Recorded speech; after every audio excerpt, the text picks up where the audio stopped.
Hi everyone, welcome back to the channel. In today's tutorial, I'll walk you through how to enable maintenance mode using Hostinger. If you find this guide helpful, don't forget to like the video and subscribe for more simple website tips. Let's jump right in. First, head over to the Hostinger website and log into your account. Once you're logged in, you'll land inside your hosting control panel.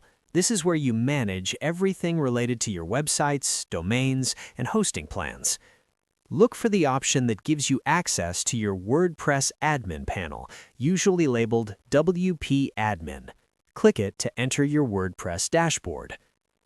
Now that you're inside WordPress, focus on the left-hand menu and click on Plugins. This section allows you to add new features and extend your website's functionality without needing to write any code. Next, click Add New at the top of the Plugins page. In the search bar, type Maintenance.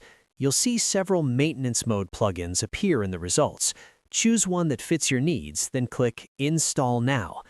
After installation is complete, click Activate.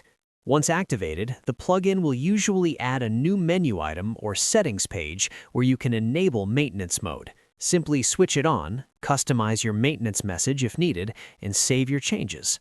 That's it. Your website is now in maintenance mode, meaning visitors will see a temporary notice while you work behind the scenes. Thanks for watching, and I'll see you in the next tutorial.